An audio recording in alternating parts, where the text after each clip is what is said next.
Welcome to the session guys. बने में शुभम सूर्यवंशी और इस पर्टिकुलर वीडियो में हम फोटोनिक्स को लेके एक वन शॉट कवर अप करने वाले हैं। देखिए, आपके जो फंडामेंटल्स ऑफ फोटोनिक्स का ये पूरा यूनिट है तो कैटेगरीज में डिवाइडेड है, जिसमें एक कैटेगरीज में हमें लेजर्स के बारे में डिस्कशन करना है और जो दूसरी कैटेगरी है उसमें हमें ऑप्टिकल फाइबर्स के बारे में डिस्कशन करना है। मैं पूरी कोशिश करूंगा कि मैं दोनों ही चीजों को इस पर्टिकुलर वीडियो में कवर अप कर दूं। अगर काफी ज्यादा लेंदी नहीं हुआ तो दोनों हो जाएंगे कवर अप। अगर इनकी ज्यादा लेंदी जाता है तो हम इसे दो पार्ट में भी डिवाइड कर लेंगे। ओके। ओवरऑल अगर मैं बोलूं लेजर्स के बारे में तो मोस्ट ऑफ द चीजें जो लेजर्स में से एग्जाम में पूछी जा रही हैं वो काफी ज्यादा थेरेटिकल है। ठीक है। वेरएस ऑप्टिकल फाइबर्स में से भी थोड़ी थेरेटिकल चीजें पूछी जा रही है। बट मोस्टली एक चीज नोटिस की गई है कि जो न्यूमेरिकल पार्ट आपका आ रहा है वो आपके ऑप्टिकल फाइबर में से आ रहा है ना। जरूरी नहीं है कि ऑप्टिकल फाइबर में से ओनली न्यूमेरिकल आए। कुछ कुछ बार ऐसा देखा गया कि अगर तीन क्वेश्चन पूछे गए तो दो क्वेश्चन आपके लेजर्स के थे जिसमें थेरेटिकल पार्ट था और एक क्वेश्चन आपका ऑप्टिकल फाइबर का था, जिसमें मोस्ट इंपॉर्टेंटली आपका एक्सेप्टेंस कोण या न्यूमेरिकल अपर्चर या एक्सेप्टेंस एंगल, इन सब चीजों को लेके कुछ ना कुछ न्यूमेरिकल पूछा गया है। ठीक है। जो भी चीजें आप यहाँ देख रहे हैं, एंगल, एक्सेप्टेंस कोण, न्यूमेरिकल अपर्चर, ये सारी की सारी चीजें एक दूसरे से बहुत ज्यादा रिलेटेड है। ओके। अगर हम कवर करेंगे तो ये पूरा कुछ एक साथ ही कवर करना पड़ेगा, कुछ स्किप नहीं कर सकते हम। साथ ही साथ अगर मैं लेजर्स की बात करूं तो लेजर्स में सारा कुछ थ्योरेटिकल है। बहुत बार ये बोला जाता है कि construction and working of CO2 laser कर लो, इसके अलावा एग्जाम में कुछ करने की जरूरत नहीं है। हर साल ये चीज पूछी जाती है, लेकिन इस तरीके से आप प्लीज मत पढ़िएगा, क्योंकि हमें सिर्फ इस पूरे यूनिट से 6 नंबर या 7 नंबर नहीं निकालने हैं। हमें पूरी कोशिश करनी है कि हम 14 to 15 मार्क्स, जितनी भी मार्क्स की यूनिट पढ़ रही है, पूरे 14-15 मार्क्स हम इस यूनिट से निकाल सके। ओके। ये वन शॉट भी मैं इसी तरीके से बना रहा हूँ कि इस वीडियो के कवर अप होने से आप काफी आसानी से इस पूरे यूनिट में से 14 नंबर के आसपास निकाल पाए। ओके। हर एक चीज एक दूसरे से रिलेटेड है गाइस इसमें। जब हम स्टिमुलेटेड एब्जॉर्प्शन की बात करेंगे, एमिशंस की बात करेंगे, कंस्ट्रक्शन वर्किंग ऑफ CO2 में भी सारा लेजर का ही प्रॉपर्टी एप्लीकेबल हो रहा है ना। तो सिर्फ एक चीज को डायरेक्टली पढ़ने नहीं जाना है, इनकी प्रॉपर्टीज, एब्जॉर्प्शन, एमिशन, इन सब की डेफिनेशंस पढ़ते हुए हमें CO2 तक पहुंचना है। साथ ही साथ ये सब होने के बाद में होलोग्राम और होलोग्राफी को लेके भी हर साल क्वेश्चंस पूछे जाते हैं। बड़ा ही सिंपल सा कंसेप्ट होता है ये, तो इसको भी डायरेक्टली आपको करा दिया जाएगा। ओके। जो कुछ मैं पढ़ा रहा हूँ उसकी PDF भी अवेलेबल है गाइस। थोड़ी देर में वीडियो के बीच में बता दूंगा कि PDF आप किस तरीके से ले सकते हैं। शुरुआत करते हैं। ये एक लिस्ट ऑफ क्वेश्चंस है मेरे पास। ओके। और प्लीज आप इन क्वेश्चंस के पीछे अभी मत भागिए। जैसे मैंने पहले भी कहा था कि सारे क्वेश्चंस जो अभी तक पूछे गए हैं पिछले 4-5 साल में, उनको ध्यान में रखते हुए मैं बना रहा हूँ। और क्वेश्चंस होलोग्राफी से भी पूछे जा रहे हैं, क्वेश्चंस आपके CO2 लेजर से भी पूछे जा रहे हैं। बट ये एकमात्र टॉपिक नहीं है, स्टिमुलेटेड एमिशन से भी कंटिन्यूसली क्वेश्चंस पूछे जा रहे हैं। एप्लीकेशन ऑफ लेजर, लेजर क्या होती है, हर एक वेराइटी से क्वेश्चंस पूछे जा रहे हैं। इसलिए प्लीज सिर्फ CO2 लेजर के चक्कर में मत पड़िएगा, पूरा यूनिट पढ़ के जाइए ताकि पूरे पूरे मार्क्स आप ला सकें। ओके। शुरुआत करते हैं। Laser basic starting introduction. मुझे लगता है ये फोटोज काफी आपको दिखाने के लिए, बचपन में काफी लोगों ने इस तरीके से खेला होगा, है ना। लेजर वाली लाइट आती थी। काफी सारे एप्लीकेशंस भी चाहो तो यहाँ पे दिख जाते हैं। मूवीज वगैरह में स्टार वॉर्स एंड ऑल आप लोगों ने इस टाइप की चीजें देख रखी होंगी, है ना। फिर कोई अगर पुरानी 90s की मूवी देखोगे तो जो भी हीरो है कभी कभी वो हीरा वीरा चुराने के लिए इस तरीके से लेजर के पजल में से भाग भाग के जाता है, राइट, है ना। So these are all the things which are called as lasers. अलग अलग कलर के हो सकते हैं, अलग अलग वैरायटी के हो सकते हैं, अलग अलग वेवलेंथ के हो सकते हैं। These are all ledgers.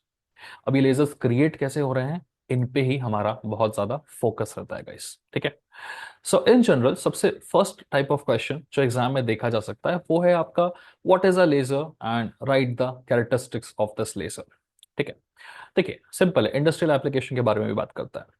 What is laser में आपको कुछ नहीं करना है, सिर्फ और सिर्फ आपको उसका फुल फॉर्म लिख के दिखा देना है। ठीक है। लेजर में LASER क्या स्टैंड करता है? LASER is basically light amplification, stimulated emission and radiation. देखिए, हो सकता है कि इन शब्दों को दिमाग में रखने में आपको दिक्कत हो रही होगी, बट लाइट एम्पलीफिकेशन और रेडिएशन ये तीनों शब्द तो आपने पहले भी सुने होंगे। ये स्टिमुलेटेड एमिशन क्या होता है? थोड़ी देर में हम स्टिमुलेटेड एमिशन के बारे में पढ़ने वाले हैं, जिसको पढ़ने के बाद आपको स्टिमुलेटेड शब्द और एमिशन शब्द का मतलब काफी अच्छे से समझ में आ जाएगा। उसके बाद आपको इसके फुल फॉर्म को रटना नहीं पड़ेगा। तो ये मत करिए कि light amplification by stimulated emission, ये सब नहीं करना है। ठीक है। वो सब करना है तो जा सकते हो, किसी का PDF वगैरह उठा लो, वहां से ये सब करते रहो। ठीक है। दिमाग से इस वीडियो को धीरे धीरे एक बार भी देख लोगे ना, तो जो कुछ मैं शब्द बोल रहा हूँ वो सब दिमाग में बैठ जाएंगे तुम्हारे। एक बार बैठ गए तो कहीं कुछ रटने की जरूरत नहीं पड़ेगी। ठीक है ना। फिलहाल के लिए एक बार दिमाग में रखो कि भैया light amplification by stimulated emission करना है ऑफ रेडिएशंस का। ठीक है। आगे चल के एक दो चीजें पढ़ने वाले हैं जिससे ये चीज दिमाग में बैठ जाएगी तुम्हारे। अच्छा, इतना तो लिख दिया हमने इस क्वेश्चन के लिए। आगे characteristics of lasers, this is very important. तो क्या क्या कैरेक्टरिस्टिक्स होते हैं लेजर के? तो कोई भी नॉर्मल लाइट को तुम लेजर नहीं बोल सकते। जैसे घर पे तुमने बटन दबाया, बल्ब चालू हो गया, तो बल्ब जो चालू हुआ है उससे जो लाइट निकल रही है उसको तुम लेजर बोल सकते हो क्या? नहीं। वो एक बहुत ही स्कैटर्ड लाइट है। लेजर जो होती है ना, वो यूनिडायरेक्शनल होती है, मतलब एक ही डायरेक्शन में जाती है। तो these are all the characteristics of lasers. ठीक है। सो कुछ इजी वाले कैरेक्टरिस्टिक क्या होते हैं लेजर के? कि लेजर एक बहुत ही इंटेंस बीम ऑफ लाइट होती है ना। इतनी इंटेंस होती है कि जब आप उसको चालू करते हो तो वो एक ऐसी बीम निकलती हुई दिखती है, that is very intense. Unidirection beam ऐसे नाचती हुई नहीं जा रही होती है। ठीक है, मतलब ऐसे आड़ी टेढ़ी नहीं जाती है बीम, स्ट्रेट बीम जाती है, एक ही डायरेक्शन में जाती है। तो ये कैरेक्टरिस्टिक है उसके, जिसको देख के आप पहचान सकते हो। कैरेक्टरिस्टिक मतलब क्या होता है? कि वो चीजें जिनको देख के आप पहचान सकते हो कि एक लेजर है ना। बटन दबाया, लेजर निकल गई, एक ही डायरेक्शन में निकलती है, इंटेंस बीम निकलती है। सिंपल शब्द वाले दो कैरेक्टरिस्टिक। अच्छा, भारी शब्द वाले भी दो कैरेक्टरिस्टिक देख लो, क्योंकि इन्हीं को देख के तो नंबर मिलता है। तो एक कैरेक्टरिस्टिक होता है कि वो कोहेरेंट होती है, दूसरा होता है मोनोक्रोमैटिक होती है। ये दोनों का बड़ा ही सिंपल सा मतलब है। कोहेरेंट मतलब क्या है? कि phase difference between the wave is same. देखिए, laser is nothing but the combination of waves. ठीक है, तो इस तरीके से आपकी जो वेव्स है वो निकलती रहती है। पार्टिकल जो है वो किस तरीके से मोशन करता है? वेव के फॉर्म में मोशन करता है। अच्छा, मैं अगर अगली वेव बनाऊं और वो वाली वेव भी जहां पे इसका स्टार्टिंग है वहीं से हो रही है, जहां इसका टॉप है वहीं जा रही है, जहां इसका बॉटम है वहीं जा रही है, जहां इसका टॉप है वहीं जा रही है, मतलब जो ऊपर वाली वेव थी उसको पूरी तरह से फॉलो अप करेगी अगर ये नीचे वाली वेव, तो हम बोल सकते हैं कि फेज डिफरेंस जो है वो सेम है दोनों वेव्स का। ठीक है। लेकिन अगर ये जो नीचे वाली वेव है और ऊपर वाली वेव है ऐसे नहीं होती, मान लो कुछ इस तरीके से होती कि ये इधर गई और फिर ये ऐसे गई। ठीक है ना। तो इस केस में क्या हो रहा है कि ये वाली वेव का टॉप वाला पॉइंट यहाँ आ रहा है, इसका यहाँ पर आ रहा है, तो दोनों का टॉप वाला पॉइंट साथ में नहीं आ रहा है। ठीक है। ऊपर नीचे की बात नहीं होती, आगे पीछे की बात होती है। थोड़ा और बेटर डायग्राम बनाओ तो ये कुछ इस तरीके से बन सकता था, है ना। ऊपर नीचे की बात नहीं होती है, आगे पीछे की बात होती है। तो इसका जो टॉप है वो यहाँ पर जा रहा है, वैसे इसका टॉप जो है यहाँ पर जा रहा है, ऊपर नीचे चलेगा, आगे पीछे नहीं होना चाहिए। तो आगे पीछे है मतलब ये दोनों आपस में कोहेरेंट नहीं है। तो वेव्स कोहेरेंट कौन सी होती है? जो ऊपर वाला जहां पर टॉप पे आया, नीचे वाला भी उसी पॉइंट पे टॉप पे आना चाहिए। ये वाला जहां बॉटम पे है, नीचे वाला भी वहीं बॉटम होना चाहिए, फिर से जहां पे इसका टॉप आया वहीं पर इसका भी टॉप होना चाहिए। ठीक है। This is called coherent. Monochromatic क्या होती है? मोनोक्रोमैटिक का मतलब है वेव्स की वेवलेंथ सेम होनी चाहिए। ठीक है।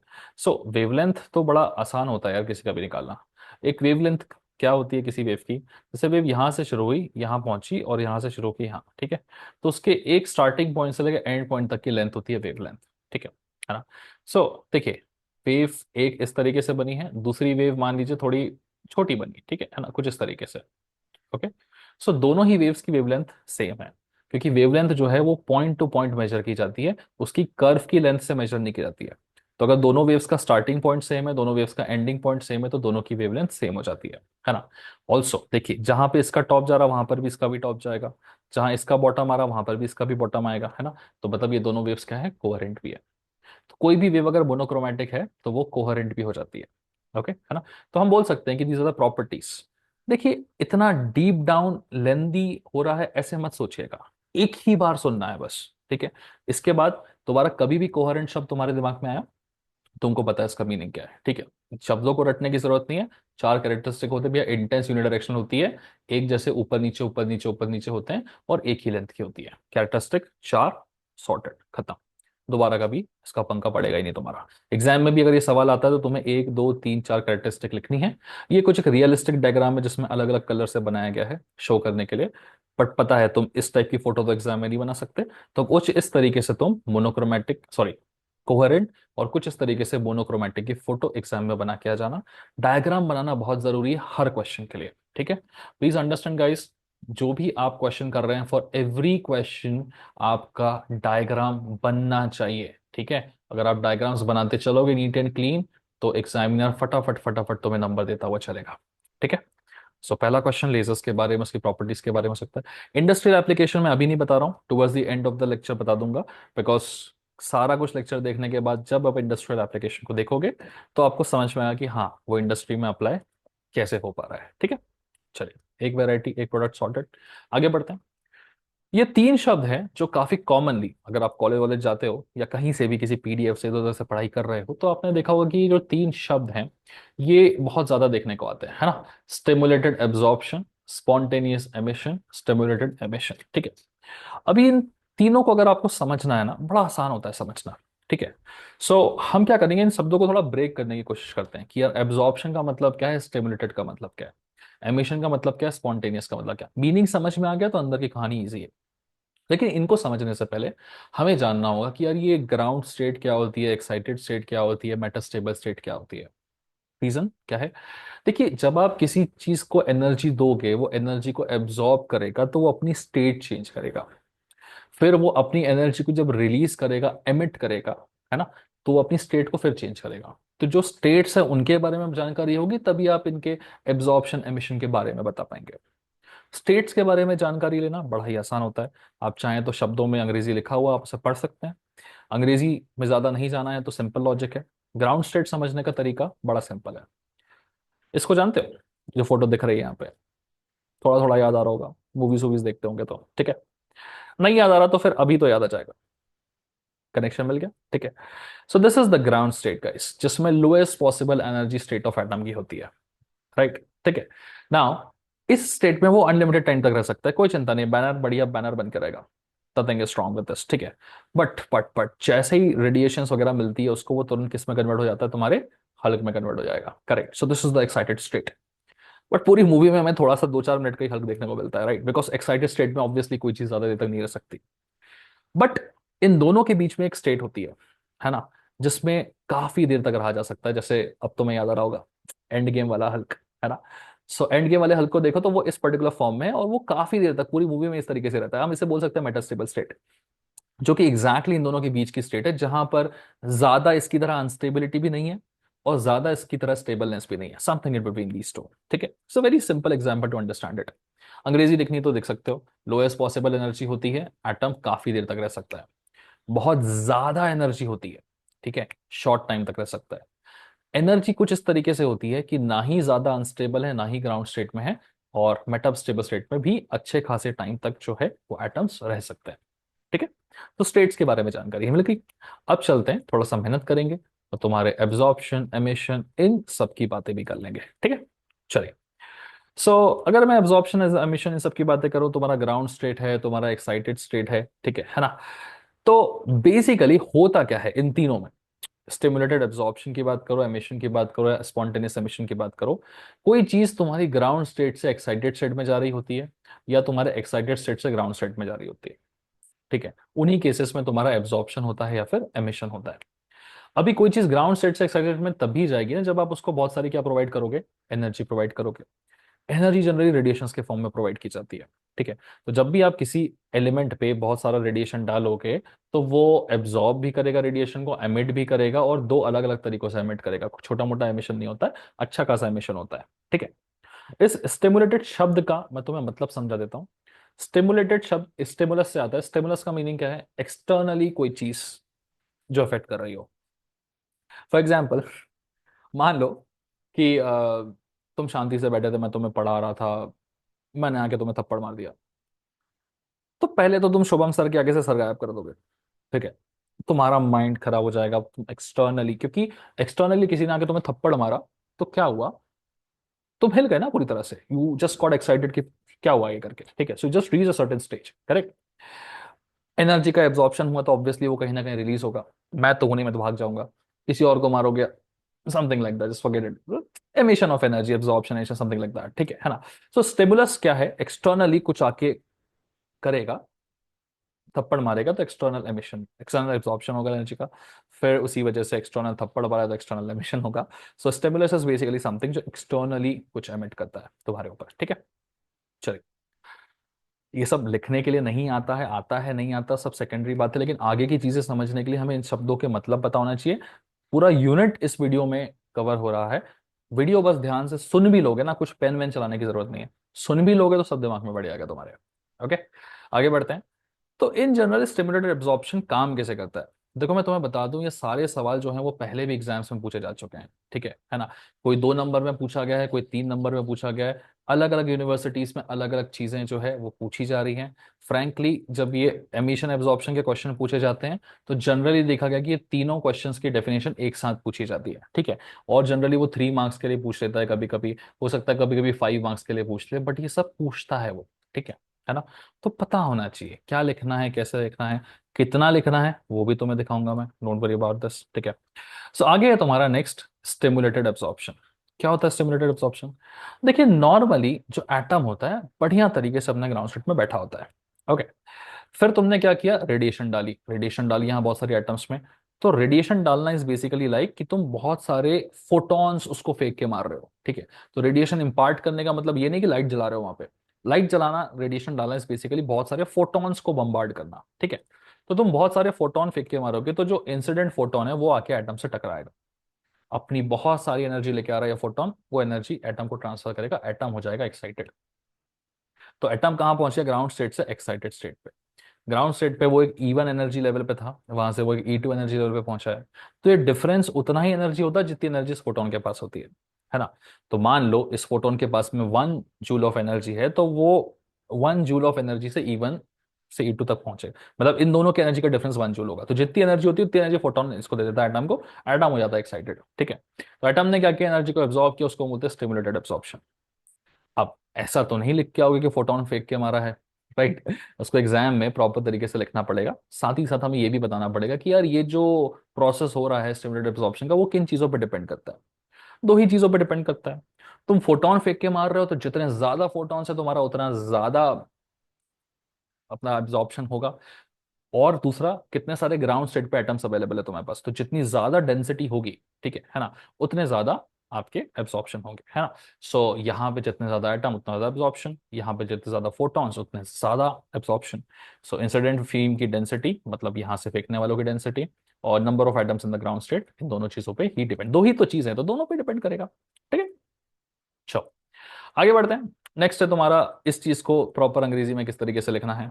तो सिंपल है भाई कि if a photon having energy of E2 minus E1 is atom, ठीक है। एक फोटोन एक सर्टेन एनर्जी का एटम पे फेंक के मारा, सो एटम जो है एक्साइटेड हो गया, खत्म। हाँ सिंपल लैंग्वेज में ये लिख दिया मैंने कि इस एनर्जी वाले से हिट करके मारा है एक एटम पे जो ग्राउंड स्टेट में था। एटम ने एनर्जी को एब्जॉर्ब किया है फोटोन की, और फिर वो अपने एक्साइटेड स्टेट पे पहुंच गया है E2 एनर्जी पे। इसी प्रोसेस जिसमें हम एक एटम को नीचे से ऊपर की एनर्जी पे पहुंचाते हैं उसे हम स्टिमुलेटेड एब्जॉर्प्शन बोलते हैं, ठीक है। लिख लोगे, है ना, बढ़िया। ये दो चीजों पर डिपेंड करता है, एक फेंकने वाले फोटॉन्स पे और दूसरा वहां पड़े हुए एटम्स पे, ठीक है। फेंकने वाले फोटॉन्स पे और वहां पड़े हुए एटम्स पे, ठीक है।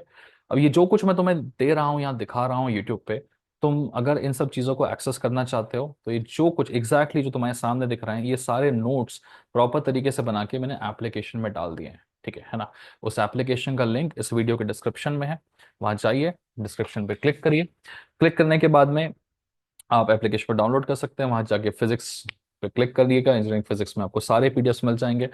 कोई पीडीएफ को लिए कुछ पे करने की जरूरत नहीं है, all the PDFs are free guys, ठीक है। तो सारे पीडीएफ्स जो है वो फ्री ऑफ कॉस्ट अवेलेबल है, उनको जाके आप एक्सेस कर सकते हैं। ऐप में ही एक्सेस कर पाएंगे आप, ठीक है ना। तो बाहर कहीं वेबसाइट वेबसाइट पे नहीं है, पर्सनल अपने मेहनत करके बनाया, एप्लीकेशन पे मिल जाएगा, ठीक है। चलो आगे बढ़ते हैं। स्टिमुलेटेड एब्जॉर्प्शन के बाद नेक्स्ट आता है आपका स्टिमुलेटेड एमिशन, ठीक है। अब ये स्टिमुलेटेड एमिशन क्या चीज है, देखो अगेन, एब्जॉर्प्शन के टाइम पे हमारा जो एटम था वो ग्राउंड स्टेट पे आराम कर रहा था, हम फेंक के मार रहे थे फोटोन। स्टिमुलेटेड एमिशन क्यों बोल इसको, स्टिमुलेटेड एब्जॉर्प्शन क्योंकि हम बाहर से फोटोन फेंक के मार रहे थे, बाहर से स्टिमुलस दे रहे थे, ठीक है। स्टिमुलेटेड एमिशन में क्या होता है, एटम इस बार हमारा एक्साइटेड स्टेट पे आराम कर रहा है, पहले से हल्क बन के बैठा हुआ है वो, ठीक है। और हमने यहां से एक इंसिडेंट फोटोन फेंक के मारा, ठीक है। सो ऑब्वियस सी बात है कि अब चीज उल्टी हो जाएगी, अब ये एटम जो है वो अपनी एक्साइटेड स्टेट छोड़ के ग्राउंड स्टेट पे जाएगा, ठीक है। सॉरी कुछ तब गया, हाँ। अब ये एटम जो है वो अपनी एक्साइटेड स्टेट छोड़ के अपनी ग्राउंड स्टेट पे आएगा, okay. So this is called stimulated emission. Stimulated emission की सबसे बेस्ट बात पता है क्या है, सबसे बेस्ट बात यह है कि ये जो फोटोन है इसने फोटोन ने एटम से टकराया, एटम एक्साइटेड स्टेट से अपनी लोअर स्टेट पे आया, ये फोटोन अपना चलता जा रहा है, ये नहीं रुकेगा, ये तो आया एटम को टकराया, टकराने के बाद ये अपना अपना चलता जा रहा है, बढ़िया, ठीक है। साथ ही साथ नीचे आने की वजह से एक एक्स्ट्रा आपका फोटोन रिलीज होता है। जब भी आप स्टिमुलेटेड एमिशन की बात करते हैं तो एक फोटोन तो चला आ रहा था टकरा के, एटम के हायर स्टेट से लोअर स्टेट में आने के टाइम पे एक और एक्स्ट्रा फोटोन रिलीज होता है। और ये कोई एक्स्ट्रा एक्स्ट्रा ऐसा वैसा फोटोन नहीं है, ये वो फोटोन है जो नीचे वाले फोटोन से कोहेरेंट भी है और यूनिडायरेक्शनल भी है। तो कोहेरेंट, मोनोक्रोमैटिक, यूनिडायरेक्शनल, ये सब लेजर की प्रॉपर्टीज ही तो होती है। तो कोहेरेंट है, यूनिडायरेक्शनल है, मतलब जैसे जैसे नीचे वाला फोटोन टॉप पे जाएगा वैसे वैसे ये फोटोन भी टॉप पे जा रहा होगा, जैसे जैसे नीचे वाला फोटोन नीचे आएगा वैसे वैसे ये फोटोन भी नीचे आएगा, जैसे जैसे ये वाला ऊपर गया वैसे वैसे ये वाला ऊपर गया। तो ये क्या बन जा रहा है, देखिए दो फोटॉन्स एक जैसे तरीके से एक जैसे आपके मोशन करेंगे तो बेसिकली ये दोनों मिलकर क्या बनाएंगे, लेजर बनाएंगे। ठीक है ना। तो स्टिमुलेटेड एमिशन जो होता है, स्टिमुलेटेड एमिशन का आउटपुट जो निकलता है वही क्या होता है, आपका लेजर होता है। अब आप लेजर के डेफिनेशन को याद करिए। ठीक है। सो लेजर का जो डेफिनेशन था वो क्या था, लेजिंग एक्शन लाइट एमिशन, कुछ नहीं, light amplification by stimulated emission of radiation. तो रेडिएशन मार के स्टिमुलेटेड एमिशन किया और लाइट को हमने एम्प्लीफाई कर दिया तो क्या बन गया, हमारा लेजर बन गया। ठीक है। ओके, कुछ रटने की जरूरत नहीं, एक वीडियो सिंगल है, वन शॉट देखना है। इसके पीडीएफ वगैरह चाहिए तो कहाँ मिलेगा, नोट्स वोट्स फ्री नोट्स हैं हमारे पास में अवेलेबल। डिस्क्रिप्शन में एप्लीकेशन का लिंक है, क्लिक करिए, एप्लीकेशन डाउनलोड करिए और वहां से नोट्स एक्सेस करिए। सिंपल। चलो, तो आई होप आप थोड़ा थोड़ा स्टिमुलेटेड एमिशन के बारे में जानने लगे होंगे। इसी चीज को अगर एग्जाम में पूछा जाए तो अपनी अंग्रेजी इस तरीके से लिखनी है। ठीक है, क्या अंग्रेजी है भाई, कि एक फोटोन है जिसके पास बहुत सारी एनर्जी है। ठीक है, और वो फेंक के मारा हमने एक ऐसे एटम पे जो ग्राउंड स्टेट में बैठ के आराम कर रहा था। नहीं, ग्राउंड स्टेट नहीं, इस बार आपका ग्राउंड स्टेट नहीं आएगा, इस बार आपका जो एटम था वो एक्साइटेड स्टेट पर है। ठीक है ना। तो एक छोटी सी गलती है जो बहुत लोग कर देते हैं। सो एमिशन की जब बात हो रही है तो ऑलरेडी बंदा एक्साइटेड स्टेट पर है, एटम। ठीक है। ओके, वहां पे उसको फेंक के मारा है फोटोन, तो वो E2 से कहा जाएगा E1 पे जाएगा। ठीक है ना। Giving rise to another photon of the same energy E2 minus E1। ठीक है, तो एक और एक्स्ट्रा फोटोन यहाँ पे निकाल के देगा। और इसी प्रोसेस जिसमें हाइयर से नीचे आके एक फोटोन निकाल के देता है उसको हम क्या बुलाते हैं, स्टिमुलेटेड एमिशन बुलाते हैं। ठीक है। तो एक्चुअल वाली जो नोट्स है उसमें यहाँ पे एक्साइटेड शब्द लिखा हुआ है, यहाँ पे बस ग्राउंड स्टेट के लोग गलती करते हैं इसलिए मैंने थोड़ा सा काट के दिखाया है। ओके, चलिए। हाँ, किस पे डिपेंड करेगा, अगेन ये दो ही चीजों पे डिपेंड करेगा, जो हम फोटोन फेंक के मार रहे हैं उन पे डिपेंड करेगा, और जो एटम्स कहाँ हैं आपके, बहुत सारे एक्साइटेड स्टेट में अवेलेबल है। एक्साइटेड स्टेट E1 नहीं, अब ये E2 रहेगी। ठीक है ना। तो एग्जैक्टली ऊपर पुराना वाले मैंने पेस्ट कर रखा था, लोग थोड़ा सा कभी कभी गड़बड़ कर देते हैं, है ना। तो डिपेंडेंसी कहाँ पर है, कितने सारे एटम्स आपके ऊपर की तरफ एक्साइटेड स्टेट में है और कितने सारे फोटॉन्स आप फेंक के मार रहे हो। ठीक है, इन दोनों चीजों पे स्टिमुलेटेड एमिशन डिपेंड करता है। सिंपल। ओके, चलिए। That was all about this guys, आगे देखते हैं और क्या क्या है और पढ़ लेते हैं। हाँ, एग्जाम में सवाल जो है स्टिमुलेटेड एमिशन का इस तरीके से लिखा रहा है, ये मैंने डायरेक्टली कॉपी किया है क्वेश्चन। सो जो कुछ मैंने आपको पढ़ाया है वही सारी चीजें हैं, है ना। बस एक्सप्लेन स्टिमुलेटेड एमिशन में आपको एक्सप्लेन कर देना, फोटोन फेंक के मारा, हाईयर स्टेट से लोअर स्टेट पे गया, एक फोटोन साथ में निकला, साथ में जो निकलेगा वो एकदम बिल्कुल भाई भाई निकलेंगे, एक जैसे भाई भाई निकलेंगे तो क्या बनाएंगे, लेजर बनाएंगे, खत्म बात। Explain it significance in the production of laser, definitely significance है, क्योंकि ये जो नया फोटोन फेंक के निकाल रहा है वो नया फोटोन पुराने वाले की तरह है ना। नया फोटोन जो निकला है ना, एमिटेड फोटोन बुलाएंगे, is exactly identical to the incident photon, तो पुराने वाले से आइडेंटिकल है, एक दोनों है, भाई भाई है, जुड़वा है, ट्विंस है। ठीक है ना। It has same frequency, same phase, same state of polarization. तो ये स्टेट ऑफ पोलराइजेशन ये शब्द बहुत लोगों को नहीं जानता, मत लिखो, मत लिखो, नहीं काटेगा नंबर। ठीक है, अगर डायग्राम सही से बनाया है और कुछ हैवी शब्दों को नहीं लिखा है तो भी कोई दिक्कत नहीं। हमने बोला आइडेंटिकल फोटोन निकालता है जिससे लेजर बन जाती है, एक ही डायरेक्शन में ट्रेवल करते हैं, खत्म। ठीक है। Process can be control from outside, बिल्कुल बिल्कुल, स्टिमुलेटेड एमिशन है, बाहर से स्टिमुलेट, एक्सटर्नली कैलकुलेट, है ना, स्टिमुलेट का मतलब होता है एक्सटर्नल। तो जितने अच्छा बीम मारोगे उतना अच्छा यहाँ से, सॉरी, जितना अच्छा फोटोन मारोगे तगड़ा वाला डेंसिटी का, उतना अच्छा लेजर निकलेगा यहाँ से। Okay, most important thing that happens is multiplication of photons. हाँ जी भाई, एक्स्ट्रा फोटोन निकलता है तभी लेजर बनती है। जो निकल रहा है वो मोनोक्रोमैटिक, कोहेरेंट, यूनिट डायरेक्शनल, ये तीन शब्द तो आपको हर जगह लिख रहे हैं, जहां पर भी लेजर से रिलेटेड कोई भी बात हो रही है या जहां पर भी फोटॉन्स बाहर निकल रहे हैं। तो ये तीन शब्द ऑलमोस्ट लेजर के हर आंसर में आने चाहिए, monochromatic, coherent, unidirectional and amplified beam. और ये उसकी प्रॉपर्टीज भी होती है, हमने स्टार्टिंग में देखा था। ठीक है ना। तो अगेन, नोट्स एप्लीकेशन में, एप्लीकेशन का लिंक ग्रुप के डिस्क्रिप्शन में, जाइए डाउनलोड करिए, सारे नोट्स को एक्सेस करिए, एक बार पढ़ लीजिए, काम आपका खत्म। इंपॉर्टेंट सवाल है, कई बार यूनिवर्सिटी पूछ चुकी है। ठीक है, आगे बढ़ते हैं। सो नेक्स्ट हम बात करने वाले हैं तुम्हारे स्पॉन्टेनियस एमिशन के बारे में। क्या होता है स्पॉन्टेनियस एमिशन? अभी अभी तो पढ़ा था। अभी अभी नहीं पढ़ा था। अभी अभी हमने क्या पढ़ा था? स्टिमुलेटेड एमिशन पढ़ा था। अब हम स्टिमुलेटेड नहीं पढ़ रहे हैं, स्पॉन्टेनियस पढ़ रहे हैं। फर्क क्या है? शब्द में फर्क है। स्टिमुलेटेड का मतलब होता है बाहर से कोई बम्बार्डिंग करेगा। सो बाहर से बम मार रहा है ये, ठीक है ना, वे पड़ोसी से बम मारते हैं, वैसे ये बाहर से बम मार रहा है, स्टिमुलेटेड एमिशन। ठीक है ना। लेकिन स्पॉन्टेनियस में कोई बाहर से बम मारने नहीं आएगा। है ना। सो स्टिमुलेटेड एमिशन में क्या होता है, देखिए, emission of photons when the atom makes transition from excited to the ground state. ठीक है। एटम पहले से एक्साइटेड स्टेट में था और खुद ही ग्राउंड स्टेट में आ रहा है। सो बहुत सारे केसेस में एटम्स जो हैं वो पहले से एक्साइटेड स्टेट में होते हैं। कैसे पहुंचा, कहाँ पहुंचा, उसका ज्ञान तुम्हें पीएचडी करने पे मिलेगा, जो तुम्हें करनी नहीं है। ठीक है, तो साफ बात है, पहले से पहुंचा था भाई। कहाँ से पहुंचा हमको नहीं पता, जाने दो उस चीज को। ऊपर बैठा हुआ था, ऊपर से नीचे की तरफ आएगा। कोई भी एटम जब ऊपर से नीचे की तरफ आता है तो वो फोटोन रिलीज करता है। ठीक है ना। बट द प्रॉब्लम इसकी एक ही फोटोन है भाई। हमें चाहिए दो फोटोन। क्योंकि अगर तुम लेजर बनाना चाहते हो तो लेजर एक फोटोन से नहीं बनती है। अगर दो फोटोन निकलते हैं और दो फोटोन एक जैसे निकलते हैं, है ना, भाई भाई दो दो ट्विंस निकलते हैं, तब लेजर बनती है। अगर एक ही फोटोन निकला है तो लेजर बनेगी क्या? नहीं बनेगी। तो स्पॉन्टेनियस एमिशन की वजह से तुम्हारी लेजर बनती है क्या? नहीं बनती है। और लेजर का जो फुल फॉर्म है उसमें भी आप देखिएगा कि स्पॉन्टेनियस एमिशन नहीं है। It is light amplification by stimulated emission. जब आप एक्सटर्नली स्टिमुलेट करते हो, है ना, एक्सटर्नली आप बम्बार्डिंग करते हो, बाहर से बम मारते हो, तब लेजर निकलती है। अंदर से बम मारोगे तो लेजर नहीं निकलेगी। ठीक है, स्पॉन्टेनियस एमिशन में लेजर नहीं निकलती है। इसीलिए आप पूछोगे कि भैया प्रोसेस किस किस पे डिपेंड करता है? बाहर कोई है ही नहीं बम मारने के लिए, तो फिर independent of the outside circumstances. ठीक है। It is random in character because photons emitted in this process moves in different directions and they are incoherent. ठीक है, सिंपल बात है। जो फोटोन निकल रहा है वो आड़ा टेढ़ा निकल रहा है, भाई भाई नहीं है, सौतेले भाई, दूसरे के दुश्मन है ये। ठीक है ना, कोई लेजर वेजर नहीं बनाने वाला ये। ठीक है, this is spontaneous emission. Okay, I hope समझ में आ चुकी होगी। कुछ नहीं तो भी जो सुन रहे हो ना आप, उस चीज को बस एक बार सुनते चलो, सुनते चलो। एग्जाम में भी थोड़ा सा आंख बंद करके याद रखोगे ना मेरी बातें, मैं बोलता हूँ सुना दूंगा तुमको, शब्द वहां पे आ जाएंगे लिखने के लिए। ठीक है, आगे बढ़ते हैं। और फिर एक बहुत इंपॉर्टेंट सवाल है जो मैंने कई बार देखा गया यूनिवर्सिटी डाल देती है। So this is difference between spontaneous and stimulated emission. Difference क्या है भाई? एक ही डिफरेंस है भाई। स्टिमुलेटेड बाहर से बम मारेगा, स्पॉन्टेनियस खुद ही बम बना के बैठा हुआ है। ठीक है ना। तो जो स्टिमुलेटेड एमिशन होता है उसमें number of atoms in the ground state as well as number of incident photons, दोनों पे डिपेंडेंसी होती है।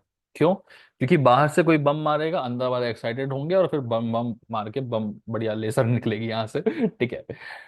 स्पॉन्टेनियस में पहले से एक्साइटेड में बैठे हुए हैं, फिर ये एक्साइटेड से लोअर पे आएंगे, तो बाहर वाला का कुछ है नहीं लेना देना, जो है वो अंदर ही अंदर काम चल रहा है। ठीक है। सो डिपेंडेंसी सिर्फ और सिर्फ एक्साइटेड स्टेट में प्रेजेंट एटम्स पे होती है when it comes to stimulated emission, sorry, spontaneous emission. Stimulus बाहर से मारा, मतलब डिपेंडेंसी बाहर वालों पे भी होगी, अंदर वालों पे भी होगी, लेकिन अंदर के ग्राउंड स्टेट वालों पे होगी। ठीक है। यहाँ पे अंदर के एक्साइटेड स्टेट वालों पे डिपेंडेंसी होती है। ठीक है, कितने ज्यादा एक्साइटेड बैठे हुए हैं ये लोग, है ना।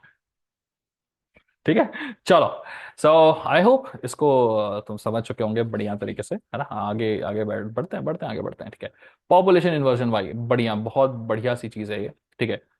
पॉपुलेशन इन्वर्जन को अगर मैं एक शब्द में तुम्हें बताना चाहूँ ना, पॉपुलेशन को इन्वर्ट करना। ठीक है। जैसे कि एक बार तुमने देखा कि भाई कुछ मैकेनिकल के स्टूडेंट्स की पॉपुलेशन बहुत ज्यादा हुआ करती थी, सीएसआईटी की पॉपुलेशन बहुत कम हुआ करती थी। फिर क्या हुआ, सीएसआईटी का मार्केट बूम कर गया और मैकेनिकल की अब पॉपुलेशन थोड़ी सी कम हो गई, सीएसआईटी की पॉपुलेशन थोड़ी सी बढ़ गई।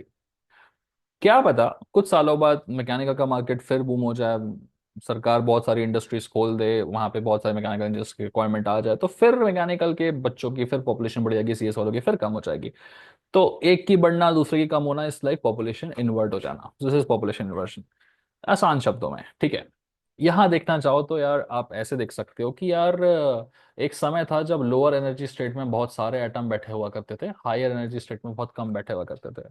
कुछ समय बाद कुछ ऐसा माहौल बन गया कि हायर एनर्जी स्टेट में बहुत ज्यादा एटम्स आ गए और लोअर एनर्जी स्टेट में कम बैठे हैं, तो पहले के कंपैरिजन में क्या हो गया, पॉपुलेशन का इन्वर्जन हो गया। ठीक है ना, इधर ज्यादा थी लोअर की, बट अब इधर ज्यादा हो गई है हायर की, दिस इज इन्वर्जन। हालांकि सिर्फ इतना लिखने से काम बनेगा नहीं, ठीक है, इससे बेसिक अंडरस्टैंडिंग के लिए एक्चुअल में पॉपुलेशन इन्वर्जन को समझना है, बहुत अच्छे से समझाता हूँ। ठीक है, जो समझा रहा हूँ उतना ही लिख के आइएगा, बढ़िया चीजें हैं। ठीक है, 2 स्टेप का प्रोसेस होता है, क्योंकि पॉपुलेशन इन्वर्जन के लिए पहले हमें क्या करना पड़ता है, हमें एनर्जी को एब्जॉर्ब करना पड़ता है, उसके बाद एनर्जी को रिलीज करना पड़ता है। और ये जो भी एनर्जी का एब्जॉर्प्शन और एनर्जी का रिलीज हो रहा है वो बाहर वालों पे डिपेंड करता है, क्योंकि बाहर वाले बम मारेंगे तभी एनर्जी का एब्जॉर्प्शन होगा और तभी एनर्जी का रिलीज होगा। ठीक है, सिंपल 2 शब्दों का प्रोसेस है। ओके, ना द थिंग इज कि पहले से एटम बैठा हुआ था, हमने उठा के मारा फोटोन, तो फोटोन ने एनर्जी को एब्जॉर्ब किया, है ना। यहाँ कुछ शब्द लिख रहे थे, डीपॉपुलेट, डीपॉपुलेट मतलब क्या करना, पॉपुलेशन को रिड्यूस करना। ठीक है ना। कैसे होगी रिड्यूस पॉपुलेशन, ये फोटोन फेंक के मारा है तो एटम एनर्जी को एब्जॉर्ब करेंगे और एटम जो है हायर एनर्जी पे पहुंचेंगे। हायर एनर्जी पे पहुंचेंगे तो ऑब्वियसली यहाँ की पॉपुलेशन कम होगी, तो हमने बाहर से कुछ करा, इसलिए स्टिमुलेटेड एब्जॉर्प्शन। क्या किया, ऊपर वाले एटम, एटम यहां से उठ के कहाँ भाग गए, ऊपर भाग गए। अभी ऊपर भागे हैं तो ऊपर तो बैठे रहेंगे नहीं, है ना। तो ये जो फोटोन फेंक के मारा था, ये फोटोन अपना बढ़िया अपने रास्ते चलता जाएगा। ठीक है ना। राइट, ठीक है, मतलब पॉलिटिशियन होते हैं, एक चिंगारी लगाई, चिंगारी लगा के आम जनता को एक्साइट कर दिया।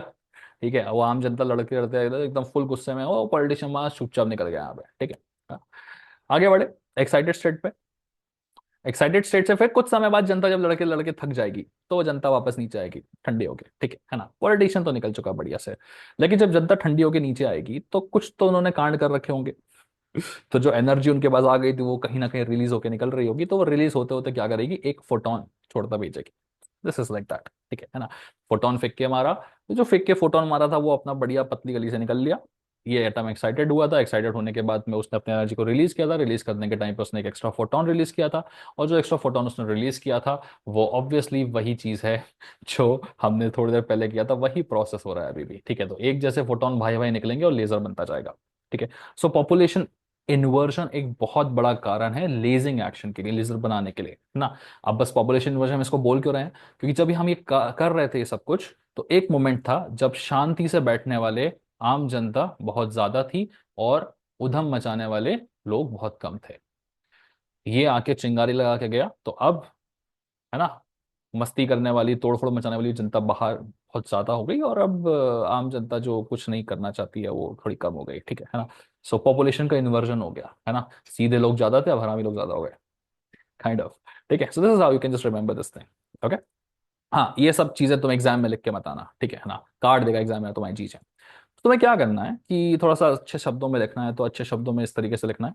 शब्द बाद में आएंगे, सबसे पहले तो पॉपुलेशन इन्वर्जन के लिए तुम इस तरीके से एक डायग्राम बना देना, तो ये देख के एग्जामिनर खुश हो जाएगा कि भैया एनर्जी स्टेट में कम लोग थे, इधर ज्यादा लोग थे, अब यहाँ पे ज्यादा लोग इधर कम हो गए, मतलब बच्चे को पता है इन्वर्जन क्या होता है। ठीक है, शायद वो पढ़े भी ना, बिना पढ़े नंबर देते हैं। ठीक है, ये बनाने के बाद में तुम्हें कुछ चीजें लिखनी पड़ेंगी कि भाई a large number of atoms can be excited to upper energy levels and the probability of stimulated emission, that is line amplification, increases। ठीक है, आसान शब्दों में मतलब क्या, बहुत सारे एटम्स को फोटोन मार के एक्साइट कर दें तो फिर लेजर बनने की पॉसिबिलिटी बढ़ जाती है। लाइट एम्पलीफिकेशन का मतलब होता है लेजर ही बनाना, या आप लेजिंग एक्शन बोल सकते हैं। तो लार्ज नंबर ऑफ एटम्स को जब हम एक्साइट करेंगे तो फिर पॉपुलेशन जो है उनकी बढ़ जाएगी और नीचे वालों की कम हो जाएगी। यही दूसरी लाइन में लिखा है, getting large number of atoms in excited state then the lower state is called population inversion. ठीक है, एक चीज ध्यान रखिएगा, N2 N1 ये लिखने बहुत जरूरी है एग्जाम में। ठीक है, ये N2 N1 शब्द, तो एग्जाम में 2 चीजें देखेगा, पहले थोड़ी बहुत थ्योरी लिखी है क्या, लिखी है, दूसरा थोड़ा सा डायग्राम बनाया क्या, बनाया, फिर एक्साइटमेंट करके दिखाया क्या, करके दिखाया, N2 बस खत्म। मैं लिख के दे रहा हूं तुम्हें, अगर तुमने सिर्फ ये 2 डायग्राम बनाए हैं ना तो there is a high possibility कि वो पढ़ेगा भी नहीं कि तुमने क्या लिखा है। ठीक है ना, ये देख के समझ में आता है, उसको भी फटाफट चेक करना है। So this is how you can write it over there. कहाँ से मिलेगा ये, वीडियो पॉज करके लिखने की जरूरत नहीं है, पीडीएफ मैंने बना के डाल रखी है, शुरू में भी बताया था, है ना। तो जो कुछ मैं पढ़ा रहा हूँ उसकी पीडीएफ है, कोई पेड वेड नहीं है, फ्री पीडीएफ अवेलेबल है। कहाँ मिलेगी फ्री पीडीएफ तुमको? वीडियो के डिस्क्रिप्शन में लिंक है एप्लीकेशन का, क्लिक करिए, डाउनलोड करिए एप्लीकेशन, वहां जाइए, अपने इंजीनियरिंग फिजिक्स को क्लिक करिए और वहां पे अंदर आप फ्री पीडीएफ को एक्सेस कर सकते हैं। ओके। पॉपुलेशन इन्वर्जन बहुत इंपॉर्टेंट चीज, पढ़ लिया, खत्म कर लिया, आगे बढ़ते हैं। ठीक है। पंपिंग। पंपिंग शब्द बहुत इंपॉर्टेंट है, पंपिंग को लेके भी तीन तीन चार चार नंबर पे डेफिनेशंस पूछी जाती है। क्या होती है पंपिंग? देखिए, पंपिंग वही होती है कि जब एग्जाम्पल आप जिम गए, आप जिम जाके वेट उठा रहे हो, आलस आ रहा है, उठ रहा है नहीं उठ रहा है, फिर आपका आएगा ट्रेनर, उठा उठा, एक्सटर्नली आपको बोलेगा कुछ कुछ, रेडी। तो ये होता पंप करना, किसी चीज को पंप करना, राइट? पानी आराम से बैठा हुआ है समुद्र में, सॉरी समुद्र में, किसी टंकी में पानी आराम से बैठा हुआ है, तो मोटर लगाओगे, पंप लगाओगे, पानी को निकालोगे बाहर, तो आप एक्सटर्नली कुछ कर रहे हो जिससे पानी मूव कर रहा है, एक्सटर्नली कुछ भी करना है, तो पंप करना कहते हैं। ठीक है। क्या काम में आता है? देखो, जब हम ये लेजर वेजर बना रहे होते हैं ना, सो कभी कभी क्या होता है, इंसिडेंट फोटोन आके टकराता है, इसको एक्साइटेड करता है, बट वो सफिशिएंट एनर्जी नहीं होती है उसके पास कि वो उस एटम को उस लेवल तक एक्साइट कर सके कि बाद में वो एनर्जी रिलीज करके लेजर बनाए। तो एक्सटर्नली हमें कुछ एनर्जी देनी पड़ती है, इस एक्सटर्नल एनर्जी के देने के प्रोसेस को क्या बुलाते हैं? पंपिंग बुलाते हैं, है ना? The method of raising the atoms from lower energy to the higher energy level to achieve population inversion. तो पंपिंग क्या करता है? पॉपुलेशन इन्वर्जन में हेल्प करता है। ज्यादा एटम्स यहाँ है तो थोड़ा पंपिंग देंगे, एक्सटर्नल एनर्जी देंगे, एक्साइटेड होकर पंप, पूरे एटम्स यहाँ पहुंच जाएंगे, this is called pumping guys. ठीक है। अब भाषा तुम्हारे सामने है, सिंपल लैंग्वेज लिख सकते हो। मेथड वेथड के बारे में कभी नहीं पूछता है कौन कौन से मेथड है, बट ये शब्द में ही नाम है। ठीक है। ऑप्टिकल पंपिंग मतलब क्या? कि ऑप्टिकल चीजों का यूज करके तुम एनर्जी बढ़ाओगे। इलेक्ट्रिकल डिस्चार्ज का मतलब क्या? बिजली लगा के तुम एनर्जी बढ़ा दोगे। डायरेक्ट कन्वर्जन में को बेसिक चीजें हैं, नहीं पूछता मेथड वेथड। हाँ, ये पूछता है कि भैया कौन कौन सी पंपिंग स्कीम्स होती हैं, डाल सकता है। ठीक है। तो 2 लेवल पंपिंग होती है, 3 लेवल पंपिंग होती है, 4 लेवल पंपिंग नहीं, हाँ 4 लेवल पंपिंग होती है। ठीक है। सो ये 2 3 4 लेवल की पंपिंग बहुत आसान तरीके से मैं तुम्हें समझाता हूँ, एकदम इजी समझ में आएगा। ठीक। सो पंपिंग क्या है तुम जान चुके हो। सो सबसे पहले 2 लेवल पंपिंग, एक एनर्जी से दूसरी एनर्जी, ये जो लेवल है ना बेसिकली एनर्जी लेवल्स होते हैं। तो मेरे पास 2 लेवल पंपिंग मतलब मेरे पास 2 लेवल के एनर्जी लेवल्स रहेंगे। ठीक है। E1 energy level and E2 energy level, ground state and excited state. ठीक है। दूसरा होता है 3 लेवल पंपिंग, तो मेरे पास 3 एनर्जी लेवल्स रहेंगे, एक ग्राउंड स्टेट रहेगा, एक एक्साइटेड स्टेट रहेगा, और एक इन दोनों के कहीं बीच का स्टेट रहेगा। क्या काम है इस स्टेट का, थोड़ी देर में आगे पता चल जाएगा। इसी तरीके से तुम्हारा 4 लेवल पंपिंग भी होता है। 4 लेवल पंपिंग में क्या रहेगा? एक एनर्जी लेवल, एक एक्साइटेड एनर्जी लेवल, और फिर बीच में 2 और एनर्जी लेवल्स आ जाएंगे। ठीक है। तो ये हमने देख लिया 3 टाइप की पंपिंग। अब ये पंपिंग वर्क कैसे कर रही है, चलो फटाफट वो भी बता देते हैं। तो 2 लेवल पंपिंग तो वही है जो तुम अभी तक पढ़ते आ रहे थे भाई। ठीक है ना? फोटोन मारोगे, एनर्जी हाई रेस होगा, पॉपुलेशन इन्वर्जन होगा, लेजर निकल जाएगी, 2 लेवल पंपिंग है। 3 लेवल पंपिंग इज इंपॉर्टेंट, क्योंकि 3 लेवल पंपिंग में क्या होता है ना, शुरू में तुम्हारे पास 2 लेवल है, तुमने फोटोन फेंक के मारा, फोटोन फेंक के मारा, एनर्जी राइज हो गई, एक्साइटेड स्टेट पे एटम पहुंच गया, लेकिन वो इस एक्साइटेड स्टेट से एक दूसरे स्टेट पे जा रहा है जो E3 से E2 तक का ट्रांजिशन है। हाइयर स्टेट से लोअर स्टेट पे आ रहा है, तो टेक्निकली क्या होना चाहिए? एनर्जी रिलीज होनी चाहिए, और साथ ही साथ में फोटोन रिलीज होना चाहिए, क्योंकि हमने तो यही पढ़ा था ना कि जब भी एटम हाइयर स्टेट से लोअर एनर्जी स्टेट पे आता है तो हमेशा क्या होता है? फोटोन रिलीज होता है। तो यहाँ भी एटम हाइयर स्टेट से लोअर एनर्जी स्टेट पे आया तो फोटोन रिलीज होना चाहिए, बट फोटोन रिलीज नहीं होगा। हर बार हाइयर से लोअर आने पे फोटोन रिलीज नहीं होता है। कुछ कुछ एनर्जी ट्रांजिशंस ऐसे भी होते हैं जिन्हें हम नॉन रेडिएटिव ट्रांजिशन बुलाते हैं, मतलब इसमें कोई भी रेडिएशन रिलीज नहीं होती है, या इन शॉर्ट शब्दों में कहें तो कोई भी फोटोन रिलीज नहीं होता है। इसका मतलब इस लेवल से इस लेवल तक आने में लेजर बनेगी क्या? नहीं बनेगी। हाँ, इस स्टेट को बोलते हैं मेटास्टेबल स्टेट। ये मेटास्टेबल स्टेट वो स्टेट होती है जो बीच की है ना, ये तुम्हारा बैनर हो गया, ये तुम्हारा वो फुल एक्साइटेड वाला एवेंजर्स 1 वाला हल्क हो गया, और ये हो गया तुम्हारा एंड गेम वाला हल्क जो कि मेटास्टेबल है। ठीक है। यहां से जब नीचे की तरफ आओगे तब डेफिनेटली तुम्हारा फोटोन एक्स्ट्रा निकलता हुआ मिलेगा तुम्हें। ठीक है ना? So that is something which is very important.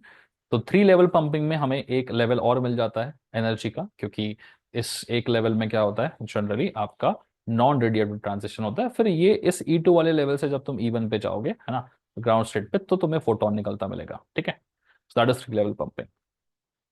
4 level pumping में भी कुछ इसी तरीके से चीजें होती है ना? अच्छा, 2 और 3 लेवल पंपिंग के तुम्हें नोट्स चाहिए तो इस तरीके से लिखे हुए हैं। तो यहाँ मेरे वीडियो की वजह से तुम्हें 3 लेवल के बारे में क्या लिखा हुआ है कुछ पता नहीं चलेगा।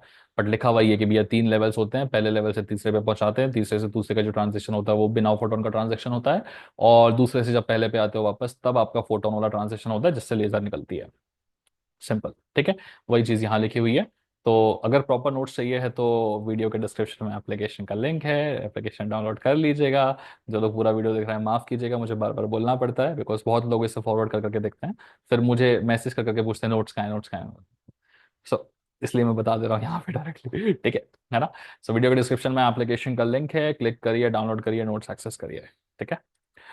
आगे बढ़ते हैं, आगे बढ़ते हैं। और then we have got 4 level pumping. 4 level pumping में क्या होगा, बढ़िया वाला फोटोन फेंक के मारोगे, एनर्जी एकदम हाई लेवल पे जाएगा, उसके बाद पहला ट्रांजिशन होगा, और पहला ट्रांजिशन वही नॉन रेडिएटिव ट्रांजिशन, ठीक है। क्योंकि ये नॉन रेडिएटिव ट्रांजिशन एक ऐसा ट्रांजिशन होता है जिसमें कोई भी फोटोन रिलीज नहीं होता है। लेकिन इसके बाद जो ट्रांजिशन होगा, ठीक है, वो हमारे लिए अच्छा ट्रांजिशन है, क्योंकि E3 से E2 के टाइम पे अब ये मेटास्टेबल स्टेट से आ रहा है नीचे, तो यहां पर फोटोन रिलीज होगा। एक बार उसने फोटोन को रिलीज कर दिया, बट अभी भी कुछ उसके पास एक्स्ट्रा एनर्जी है, बिकॉज वो ग्राउंड स्टेट पे नहीं है, अभी भी थोड़े से E2 एनर्जी के साथ में है। तो अगली स्टेप में वो E2 एनर्जी से एकदम नीचे की तरफ आएगा। तो पहली एनर्जी, पहली स्टेप, दूसरी स्टेप, तीसरी स्टेप, चौथी वापस, ठीक है ना। तो 4 एनर्जी लेवल्स होते हैं, इसलिए हम इसको 4 लेवल पंपिंग बुलाते हैं, ठीक है। अगेन 3 लेवल की तरह यहाँ पे भी पहले वाले में रिलीज नहीं होता है, दूसरे वाले में रिलीज होता है और फिर नीचे आ जाता है, ठीक है। Figure is sufficient for you to understand I believe, है ना। स्टिल अगर आप चाहें कि इसकी अंग्रेजी क्या होनी चाहिए, तो ये रही इसकी अंग्रेजी, ठीक है। प्रॉपर नोट्स चाहिए तो एप्लीकेशन को डाउनलोड करके वहां से ले लीजिएगा नोट्स। बाकी लिखी हुई चीजें हैं कि भाई हम कहाँ पहुंचते हैं, E1 से E4 पे पहुंचते हैं। जब हम E4 से E3 पे आ रहे होते हैं तो there is no emission of photons, ठीक है ना। उसके बाद जब हम E3 से लेके E2 पे आ रहे होते हैं तो फोटॉन्स निकलते हैं, तो लेजर बनती है।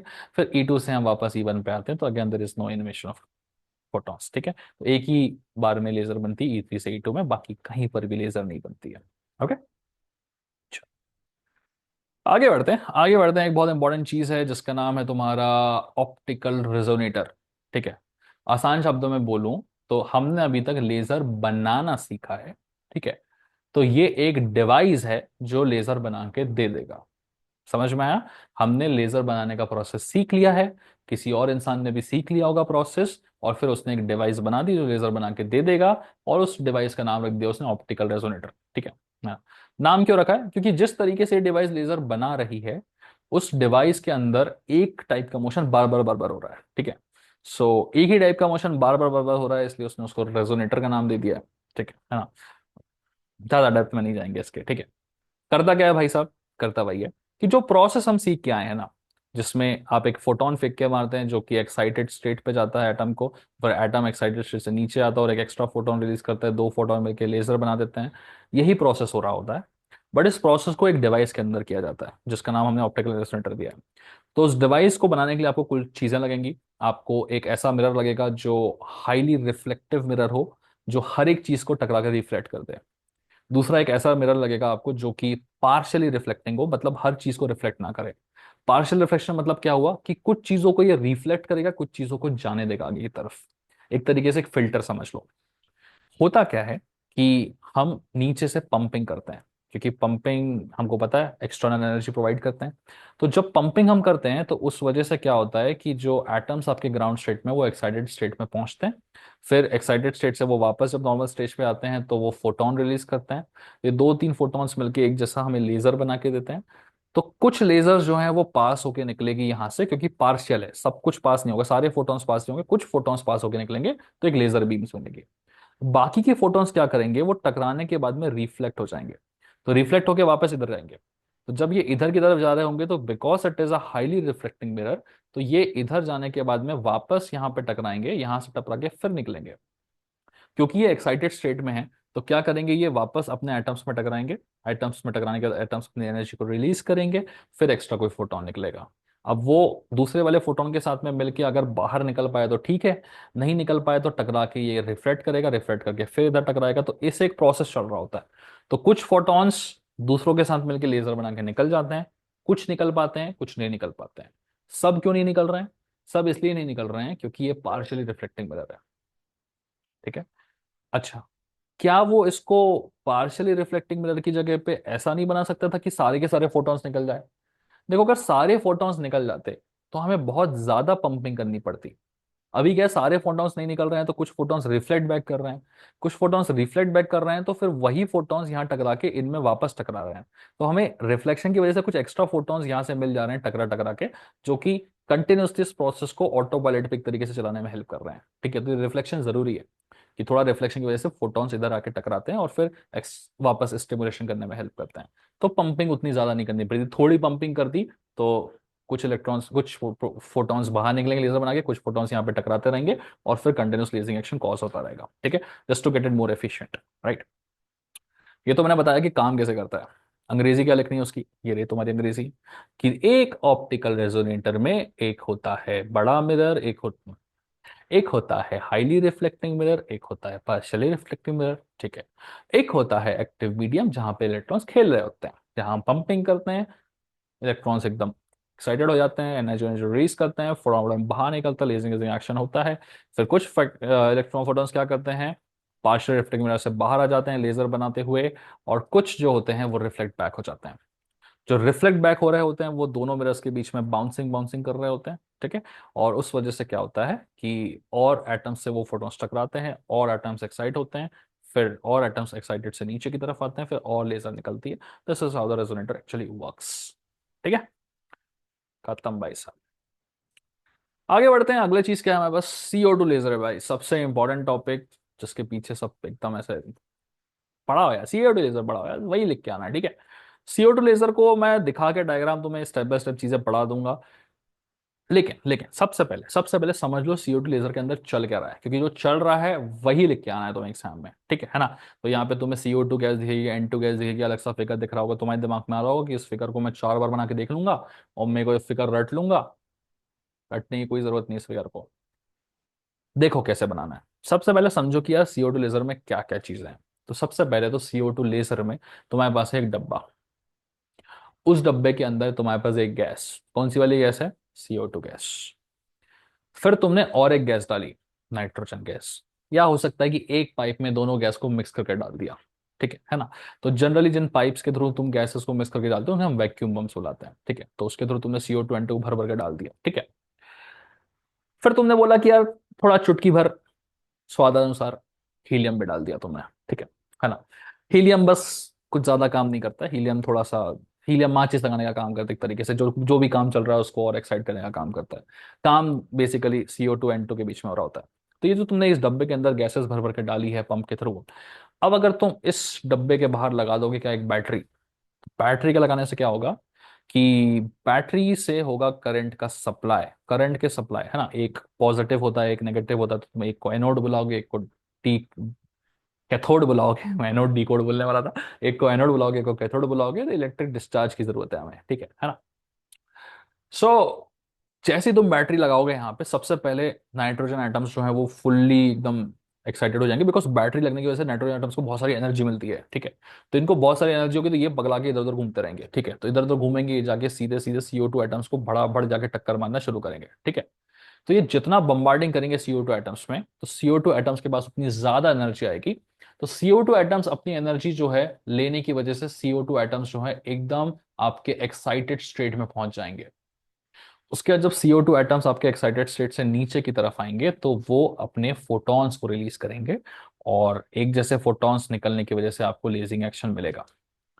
हीलियम एटम्स इन सब के बीच में कोई काम नहीं कर रहे होते हैं। उनका काम होता है कि इन दोनों के बीच में और आग लगाना, आग चलो नाइट्रोजन बेलो। ठीक है, वही काम होता है उनका। ठीक है। तो सिंपल सा लॉजिक है। क्या सीखा हमने कि भाई बैटरी जैसी तुम लगाओगे तो बैटरी लगाने की वजह से बैटरी से निकली हुई एनर्जी को कौन एब्जॉर्ब करता है, नाइट्रोजन एटम्स। वो एक्साइटेड हो जाते हैं, एनर्जी एब्जॉर्ब कर लेते हैं और जाके सीधे सीधे CO2 एटम से टकराने लगते हैं, भिड़ जाते हैं इनके साथ में। इनको टकराएंगे, अपनी एनर्जी इनको पास करेंगे, इनको पास करने की वजह से CO2 एटम्स जो है वो एक हायर एनर्जी स्टेट में जाएंगे। और जो भी कभी भी हायर एनर्जी स्टेट में जाता है वो हमेशा अपनी एनर्जी रिलीज करके लोअर एनर्जी स्टेट में आता है, और इसके टाइम पे वो क्या करता है, फोटोन को रिलीज करता है। ठीक है। तो मिलते जुलते भाई भाई, मिलते जुलते भाई भाई, मिलते जुलते भाई भाई, फोटॉन्स रिलीज होंगे और लेजर बनती जाएगी। ठीक है। So this is how the CO2 laser actually is created. CO2 laser क्यों बोल रहे हैं? क्योंकि CO2 के फोटॉन्स जो हैं वो लेजर बना रहे हैं। ठीक है, चलिए। अब ऐसा तो तुम लिख के नहीं आओगे ना कि यहाँ से बैटरी लगा दी, यहाँ थोड़ा सा तरीके से लिखना पड़ेगा। तो जब आप CO2 लेजर को लिखते हैं ना सही तरीके से, तो आपको कुछ ऐसा लिखना पड़ता है। अच्छा हाँ, ठीक है ठीक है, एक बात और। लेजर जब भी बाहर निकलती है तो हमें ध्यान रखना पड़ता है कि हमें दो टाइप के मिरर्स की जरूरत है ना। थोड़ी देर पहले भी हमने ये चीज पढ़ी थी कि दो टाइप के मिरर, एक मिरर जो बहुत ज्यादा रिफ्लेक्टिंग हो, ठीक है ना, और दूसरा मिरर जो पार्शियली रिफ्लेक्टिंग हो, ठीक है ना। क्योंकि जो पार्शली रिफ्लेक्टिंग मिरर होता है वो कुछ कुछ फोटॉन्स को ही अलाउ करता है पास होने की तरह, ठीक है ना।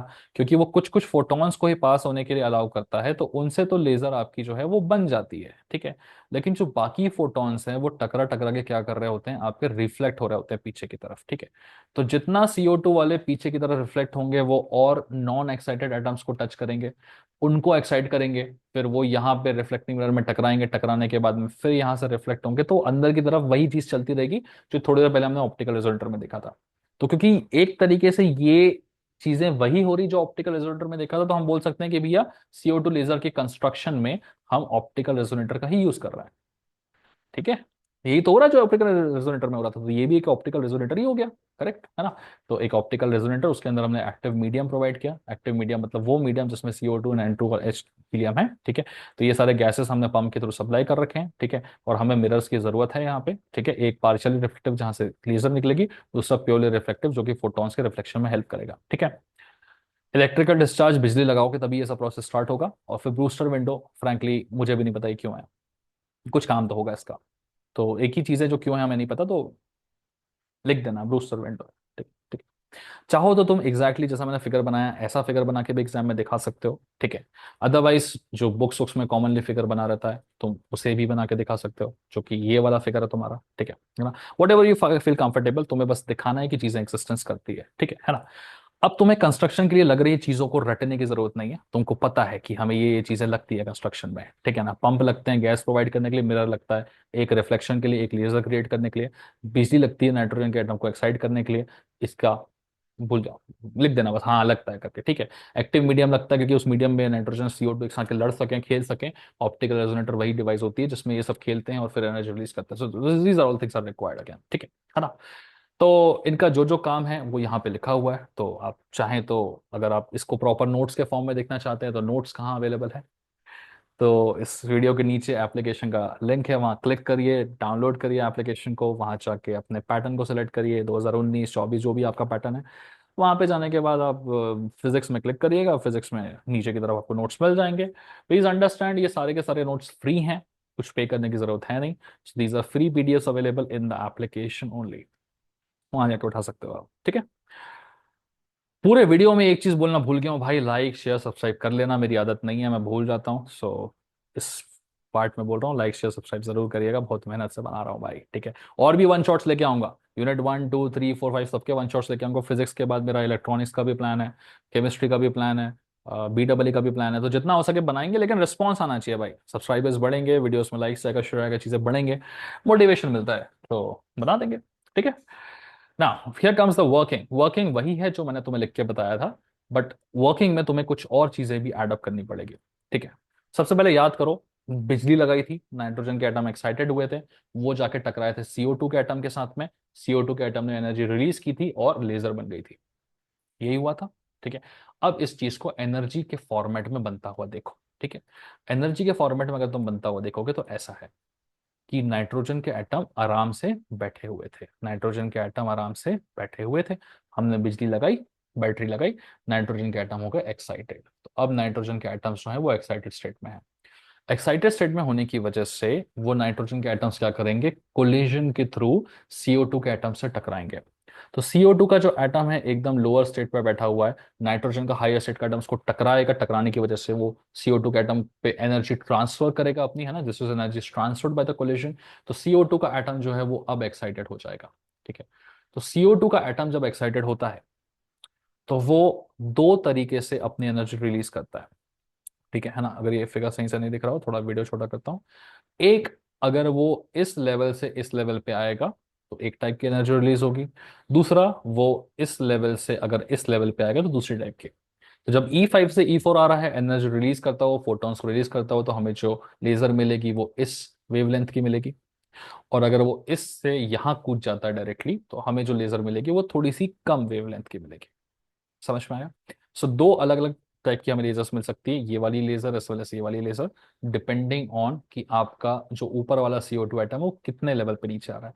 इतने लेवल पे नीचे आएगा तो ये वाली बनाएगा, इतने लेवल पे नीचे आएगा तो फिर ये वाली बनाएगा। ठीक है, ये डायग्राम बहुत इंपॉर्टेंट है। ऊपर से समझा दिया मैंने तुमको कैसे खेलना है इसको, डायग्राम को लेके, है ना? बना के जरूर आइएगा CO2 लेजर में। ठीक है, एनर्जी डायग्राम भी बनाना है और उसके पीछे कंस्ट्रक्शन डायग्राम भी बनाना है। ठीक है, ओके, चलिए, खत्म है तुम्हारा। अब आ जाते हैं तुम्हारे application of lasers, industrial applications. देखिए, जो इंडस्ट्रियल एप्लीकेशन ऑफ लेजर तुम देख रहे हो, बढ़िया एप्लीकेशन है ये। ठीक है, क्या चीज़ है इसमें? सिंपल है। इंडस्ट्रियल एप्लीकेशन ऑफ लेजर में तुम्हें क्या करना है कि दो तीन जगह एप्लीकेशन होता है। सबसे पहला एप्लीकेशन होता है तुम्हारा वेल्डिंग का। समझ में आया? वेल्डिंग, वेल्डिंग में क्या हो रहा होता है? कुछ नहीं है भाई, वेल्डिंग सबसे बेसिक एप्लीकेशन है। ठीक है ना? तो दो प्लेट्स के बीच में लेजर मारोगे तो वो दोनों प्लेट्स के मेटल को गर्म करेगी। गर्म करने से मेटल पिघलेगा, पिघलेगा तो दोनों प्लेट्स को ज्वाइन हो जाएगा, सूख के ठंडा होके दो प्लेट एक प्लेट बन जाएगी। साफ शब्दों में वेल्डिंग यही होता है। अंग्रेजी में लिखना है तो दो लाइन में ये लिख सकते हो तुम कि two metal plates to be welded are held together at their edges and a high power laser is focused on the line of contact. दो जोड़ने वालों के बीच में एक हाई पावर की लेजर मारोगे, दोनों को पिघला देगी। पिघलाने के बाद में वो ठंडा होकर सॉलिडिफाई होगा, दोनों दूसरे जुड़ जाएंगे, हो गई वेल्डिंग, खत्म। सिर्फ। और एक क्या एप्लीकेशन होता है? जैसे दो लोगों को जोड़ने में लेजर काम आती है, वैसे दो लोगों को तोड़ने में भी लेजर काम आती है। तो एक प्लेट को दो हिस्सों में तोड़ना है तो आप कटिंग के लिए लेजर को यूज कर सकते हो। हाँ, बस कटिंग के टाइम पे आपको क्या करना पड़ता है, अलग से ऑक्सीजन सप्लाई करना पड़ता है, क्योंकि आप एक्स्ट्रा ऑक्सीजन सप्लाई करते हैं तो वो बहुत ज्यादा तेज गर्म करता है, और ज्यादा तेज गर्म करने की वजह से लेजर ज्यादा अच्छी कटिंग करता है। ठीक है ना? तो वही चीज उसने लिखी है कि भैया laser is focus on the metal, ताकि हम उसको फोकस करके काट सकें। एक ऑक्सीजन का जेट साइड से ना बढ़िया से ऑक्सीजन का सप्लाई बना देते हैं, जिससे काफी हाई एनर्जी मिलती है, और फिर लेजर अपना कटिंग एक्शन कर पाता है। सिंपल है। अगेन, जो कुछ लिखा है नोट्स के फॉर्म में चाहिए, उठा सकते हो एप्लीकेशन से। ड्रिलिंग, जैसे काटने में होता है वैसे होल्स होल ड्रिल करने में होता है। अभी ड्रिलिंग का मुझे कोई फोटो वोटो नहीं मिला था, मैंने डाला नहीं, बट ये ड्रिलिंग तुम्हारी दीवारों में ड्रिलिंग करने की बात नहीं कर रहा है, ये तुम्हारी आंखों में ड्रिलिंग करने की बात कर रहा है। ठीक है ना? से बहुत ही बढ़िया चीज होती है हॉस्पिटल्स वगैरह में, है ना? तो कैंसर वैंसर के लिए, सर्जरीज के लिए लेजर वेजर काफी यूज किया जाता है, बिकॉज ये सीधे डिस्ट्रॉय कर देता है, चीजों को जला देता है, होल कर देता है सीधे वहां पे। ठीक है, so all these applications are about drilling. पढ़ लेना, लिख लेना, एक एक बार थोड़ा थोड़ा अपने अपने शब्दों में लिख के आइएगा, एग्जाम में काम बन जाएगा तुम्हारा। इसके बाद आता है तुम्हारा भाई होलोग्राम एंड होलोग्राफी। ये जो तुम्हारा होलोग्राम एंड होलोग्राफी है ना भाई, ये बहुत ही ज्यादा इंपॉर्टेंट एप्लीकेशन है लेजर का। क्यों है? क्योंकि एग्जैक्टली सेम चीज तुमसे एग्जाम में पूछी जा रही है। ओके, समझने का तरीका बहुत सिंपल है। अगर आप होलोग्राम या होलोग्राफी को समझना चाहते हैं, ठीक है, तो उसका वेरी बेसिक तरीका समझने का क्या है कि सबसे पहले होलोग्राफी होती क्या है उसको समझिए। ठीक है, देखिए, ये जो होलोग्राफी है ना, इसमें ग्राफी का जो बेसिक मीनिंग होता है ना, उसका मतलब होता है रिकॉर्ड करना। ठीक है, होलो का मतलब होता है कंप्लीट। ठीक है, सो किसी भी चीज की कंप्लीट रिकॉर्डिंग को हम क्या बुलाते हैं? होलोग्राफी बुलाते हैं। अब होलोग्राफी का मतलब कंप्लीट रिकॉर्डिंग है, तो तुम्हारा जो फोटोग्राफी होता है, तो फोटोग्राफी का मतलब क्या है? क्या, क्योंकि ग्राफी का मतलब तो रिकॉर्डिंग है, तो फोटोग्राफी, तो फोटोग्राफी मतलब ये कंप्लीट रिकॉर्डिंग नहीं है क्या? नहीं। तो जो तुम फोटो देखते हो ना अपने मोबाइल फोन में, वो किसी भी चीज की कंप्लीट रिकॉर्डिंग नहीं होती है। एग्जाम्पल बताऊं कैसे? तुमने फोन उठाया, तुमने फोन उठा के तुम्हारे भाई की फोटो ली, तो अब जो फोटो तुम देख रहे हो तुम्हारे फोन पे, तो वो 2D में दिख रही है ना इमेज। करेक्ट, तुम्हारा भाई तो 3D में खड़ा है। तो तुम्हारा भाई जो 3D में खड़ा हुआ है, उसकी इमेज हमें 2D में दिख रही है, मतलब कुछ तो मिसिंग है ना, एक डायमेंशन मिसिंग है तुम्हारा वहां पे, है ना? तो इसका मतलब तुमने जो रिकॉर्डिंग की है वो 2D में रिकॉर्डिंग की है। तो जब 2D में हम रिकॉर्डिंग करते हैं तो उसको क्या बुलाते हैं? फोटोग्राफी। और जब हम 3D में रिकॉर्डिंग करते हैं तो उसको बुलाते हैं होलोग्राफी। जब हम 2D में रिकॉर्डिंग करते हैं तो सिर्फ और सिर्फ एम्पलीट्यूड रिकॉर्ड होता है, बट 3D में जब हम रिकॉर्ड करते हैं तो एम्पलीट्यूड के साथ में फेज भी रिकॉर्ड होता है। तो ये दोनों का रिकॉर्ड होने की वजह से हमें एक 3D होलोग्राम मिलता है। तो जो तुम ये आयरन मैन में नहीं देखते हो, टोनी स्टार्क निकाल लेता है ऐसे। ठीक है, जो भी तुम 3D में देख रहे हो, ये सब 3D में पहले से रिकॉर्ड किया हुआ है। ठीक है, तो एक चीज तुम्हें बिल्कुल समझनी चाहिए बॉस, कि जैसे फोटोग्राफी में हम फोटो क्लिक करके एक इमेज को रिकॉर्ड करके एक मेमोरी में स्टोर कर लेते हैं, वैसे ही होलोग्राफी में भी किसी चीज को रिकॉर्ड करके पहले से मेमोरी में स्टोर कर लिया जाता है। ठीक है, उसके बाद हम उसे किसी जगह पे प्रोजेक्ट करते हैं जिस वजह से वो चीज दिखती है। ठीक है। फोटोग्राफी में कहीं प्रोजेक्ट करने की जरूरत नहीं है, प्रोजेक्टर के थ्रू प्रोजेक्ट भी कर सकते हो आप, लेकिन फोटोग्राफी में जनरली आपको प्रोजेक्ट करने की जरूरत क्यों नहीं पड़ती, बिकॉज फोन है, फोन पे प्रोजेक्टेड है वो इमेज, ठीक है, अंदर से प्रोजेक्ट होकर इमेज आ गई। बट होलोग्राफी आप फोन पे नहीं देख सकते, बिकॉज वो एक 3D रिकॉर्डिंग है, तो आपको उसे एक 3D स्पेस में ही देखना पड़ेगा। तो 3D स्पेस में अगर आप देखेंगे तो होलोग्राफी कुछ इस तरीके से दिखती है, 3D स्पेस। ये चीज जो तुम्हें यहां दिख रही है फोन पे नहीं दिख सकती, क्योंकि ये फोटोग्राफी है, होलोग्राफी है। तो फोटोग्राफी होलोग्राफी दोनों में ही किसी चीज को कैप्चर किया जाता है, कैप्चर करके कहीं रिकॉर्ड करके रखा जाता है। फोटोग्राफी को आप मेमोरी कार्ड में, फोन की मेमोरी में, रैम में रिकॉर्ड करके रख सकते हैं और जब चाहे उसे देख सकते हैं। होलोग्राफी को भी जनरली कहीं पर रिकॉर्ड करके रख सकते हैं और जब चाहे उसे देख सकते हैं। ठीक है, समझ में आ गया बेसिक चीजें दोनों के बीच में ना। टेक्निक्स इन्वॉल्व, दो स्टेप का प्रोसेस होता है होलोग्राफी। फोटोग्राफी भी दो स्टेप का प्रोसेस होता है टेक्निकली, कि पहले रिकॉर्ड करना, दूसरा देखना। ठीक है। बट होलोग्राफी में देखना is not the second process. Holography में पहला होता है रिकॉर्ड करना और दूसरा होता है उसको कंस्ट्रक्ट करना। क्योंकि आपने एक बार इस होलोग्राफी को रिकॉर्ड कर लिया, उसके बाद आप उसे कंस्ट्रक्ट करोगे तो कहीं आपको प्रोजेक्ट करना पड़ेगा कंस्ट्रक्ट करने के लिए। ठीक है ना। सो दो स्टेप का प्रोसेस होता है। पहली स्टेप होती है किसी भी चीज को रिकॉर्ड करने का, क्योंकि रिकॉर्ड नहीं करोगे तो प्रोजेक्ट कैसे करोगे। रिकॉर्डिंग के लिए क्या होता है, दो तीन चीजें चाहिए रहती है। हमको चाहिए लेजर, हमको चाहिए मिरर, हमको चाहिए एक फोटोग्राफिक प्लेट, और हमको चाहिए एक ऑब्जेक्ट। तो जिस भी ऑब्जेक्ट का तुम्हें होलोग्राम बनाना है तो उस ऑब्जेक्ट की जरूरत पड़ेगी। ठीक है। नहीं, अब लेजर फेंक के मारोगे तो जो बीम हम लेजर की मार रहे होते हैं उसको रेफरेंस बीम बुलाते हैं। ठीक है। अब देखिए, रेफरेंस बीम क्यों बुला रहे हैं, क्योंकि ये जगह किससे टकरा रही है, मिरर से टकरा रही है। तो जरूरी नहीं है ना कि तुमने जो बीम मारी है वो ऊपर होगी, तुम्हारी बीम जो है वो नीचे भी आ सकती है। तो जो नीचे वाली बीम आ रही है वो ऑब्जेक्ट को टकरा रही है, ऊपर वाली बीम मिरर को टकरा रही है। तो जो मिरर को टकरा रही है उसको हम रेफरेंस बीम बुलाएंगे। ठीक है ना। और जो ऑब्जेक्ट को टकरा रही है उसको हम क्या बुलाएंगे, आपकी object beam. Reference beam mirror को टकरा के नीचे आके फोटोग्राफी प्लेट पे गिरेगी, ऑब्जेक्ट बीम ऑब्जेक्ट को टकरा के नीचे आके फोटोग्राफी प्लेट पे गिरेगी। ठीक है, अपनी अपनी बीम्स अपनी अपनी जगह पे टकरा के यहाँ के मिल गई। ठीक है। यहाँ आने के बाद में फिर आप देखोगे कि आपके पास एक ऑब्जेक्ट है।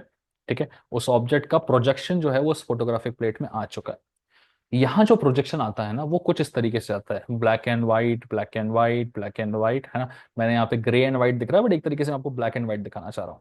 इस ब्लैक एंड व्हाइट प्रोजेक्शन को हम क्या बुलाते हैं, इंटरफेरेंस बुलाते हैं। ठीक है। सो इसे आप इंटरफेरेंस पैटर्न बुलाते हैं। किसी ने 11वीं 12वीं में इंटरफेरेंस पढ़ा होगा तो उसे याद होगा कि ब्लैक एंड व्हाइट स्ट्रिप्स बन जाती है आपके पास। ठीक है। और ये जो black and white strips recorded है ना, इसी को हम क्या बुलाते हैं, this the developed photographic plate is known as hologram. तो इस फोटोग्राफिक प्लेट को जब हम डेवलप करेंगे तो वो कुछ इस तरीके से दिखेगा और इसको हम क्या बुलाते हैं, होलोग्राम बुलाते हैं। समझ में आया। होलोग्राम का मतलब ये नहीं होता है जो हम देख रहे होते हैं ना 3D, वो 3D होलोग्राम नहीं होता है। उसको बोलने लगे हैं, उस होलोग्राम का प्रोजेक्टेड चीज होता है वो। समझ गए। हाँ, शब्द थोड़ा सा इधर उधर जाएगा, होलोग्राम का प्रोजेक्टेड फॉर्म होता है वो। ठीक है। तो हमने क्या किया, पहले इस ऑब्जेक्ट का होलोग्राम बनाना था तो बीम मार के हमने फोटोग्राफिक प्लेट में उस ऑब्जेक्ट की इंफॉर्मेशन को रिकॉर्ड कर लिया, जो कि कुछ इस तरीके से रिकॉर्डेड फॉर्म में दिखती है, जिसे हम क्या बुलाते हैं, होलोग्राम बुलाते हैं। ठीक है। अब अगर हम इसको 3D में देखना चाहते हैं तो हमको वापस से एक बीम मारनी पड़ेगी इसके ऊपर, सेम बीम जो हमने यहाँ पे पहले मिरर पे मारी थी, वही रेफरेंस बीम अगर हम इस पे मारेंगे तो 3D में हमारा ये प्रोजेक्ट मिल जाएगा। ठीक है। तो इस वाले को उठाया हमने, इस वाले को उठा के हमने रख दिया साइड में। ठीक है ना। ये तुम्हारा होलोग्राम उठाया, ये तुम्हारा होलोग्राम है, इसको उठा के रखा, और वही रेफरेंस बीम जो पहले मारे थे वही रेफरेंस बीम हमने इसको मारी। तो फिर दो इमेज बनेगी, एक रियल इमेज बनेगी जो किसी को देखने की जरूरत नहीं है, एक वर्चुअल इमेज बनेगी। और ये वर्चुअल इमेज जो बन रही है वही होलोग्राफिक 3D व्यू रहेगा जिसको तुम्हारी आंखें देख रही होंगी। ओके। समझ में आया। सो थोड़ा सा कंबाइन करें तो ये कुछ ऐसा होता है कि भाई जिस ऑब्जेक्ट का होलोग्राम बनाना उस ऑब्जेक्ट पे तुम बीम मारते हो, कुछ बीम मिरर पे मारी जाती है, कुछ बीम ऑब्जेक्ट पे मारी जाती है। ठीक है। बीम मारने के बाद में इस इंफॉर्मेशन को रिकॉर्ड किया जाता है और रिकॉर्ड करके उसको डेवलप किया जाता है, जिसे हम होलोग्राफ बोलते हैं। इस होलोग्राफ को जब हम वापस से लेजर मारेंगे तो हमें 3D व्यू मिल जाएगा वर्चुअल इमेज का, जैसे हम देख सकते हैं 3D के फॉर्म में। और इस प्रोसेस को होलोग्राफी बुलाते हैं, इमेज क्रिएशन इज होलोग्राफी। ठीक है। अंग्रेजी यहाँ पे साइड में लिख रखी है। तो सब कुछ जो मैं सिखा रहा हूँ अगेन, इसकी PDF वगैरह पूरी अवेलेबल है। वीडियो के डिस्क्रिप्शन में एप्लीकेशन का लिंक है, जाइए क्लिक करिए, वहां से आप अपनी पूरी PDF को एक्सेस कर सकते हैं, सारा कुछ वहां पे अवेलेबल है, लिखा भी वही है। To see the 3D image the hologram is illuminated by the laser beam. एक लेजर बीम मार के होलोग्राम को हम इल्यूमिनेट करेंगे जिससे हमें इमेज दिखेगी। दो टाइप की इमेजेस आती है, एक तुम्हारी डिफ्रेक्टेड बीम क्या प्रोड्यूस करती है, इन्वर्टेड इमेज प्रोड्यूस करती है जिसे हम रियल इमेज बुलाते हैं, और दूसरी वाली बीम जो है वो एक वर्चुअल इमेज प्रोड्यूस करती है। ठीक है ना। Hologram can store large amount of data used in room devices, तो ऑब्वियसली यार होलोग्राम काफी 3D व्यू को रिकॉर्ड कर रहे हो तुम, 3D व्यू को रिकॉर्ड कर रहे हो तो ऑब्वियसली एक लार्ज अमाउंट ऑफ डेटा तो आएगा, ठीक है। सो या काफी कुछ हमने इस पर्टिकुलर वीडियो में देखा गाइस, है ना। आई डोंट नो कितने देर का बना होगा ये, बट पूरी कोशिश की है ऐसे कम से कम टाइम में करने की, ठीक है। अगर कम टाइम में बना होगा तो हम ऑप्टिकल ऑप्टिकल कह रहा हूँ, सेकंड वाला जो तुम्हारा पार्ट था, ठीक है ना, ऑप्टिक वाला, ठीक है, वो भी इसमें जोड़ देंगे। ऑप्टिक वाला नहीं है यार, क्या है, ठीक है, ऑप्टिकल फाइबर, ऑप्टिकल फाइबर शब्द थोड़े ऑप्टिकल फाइबर वाला पार्ट भी इस वीडियो में आगे कंटिन्यू मिल जाएगा। अगर ये छोटा वीडियो होगा तो ज्यादा लॉन्ग बन गया होगा तो फिर will have a separate video for optical fibres guys, ठीक है ना। अभी टाइम कम है, so you can watch these videos, application का लिंक डिस्क्रिप्शन में है। फ्री नोट्स पीडीएफ तुम जानते हो कहाँ मिलेंगे भाई, प्लीज। लंबा वीडियो बनाया, सही से बनाया है, तो लाइक सब्सक्राइब शेयर जो कुछ तुम कर सकते हो करके जाना यार, ठीक है। That was all about this particular video guys. हाँ, अगेन फ्री नोट्स कहाँ मिलेंगे तुम्हें, इसकी पीडीएफ अगर चाहिए है तो वीडियो के डिस्क्रिप्शन में एप्लीकेशन का लिंक है, जाइए वहाँ क्लिक करिए, डाउनलोड करिए, अपना 2019-24 पैटर्न यूनिवर्सिटी जो भी है उसको सेलेक्ट करिए, वहाँ जाके फिजिक्स में क्लिक करिए, आपको इसके सारे पीडीएफ वगैरह मिल जाएंगे, ठीक है। Okay then, bye bye and take care guys.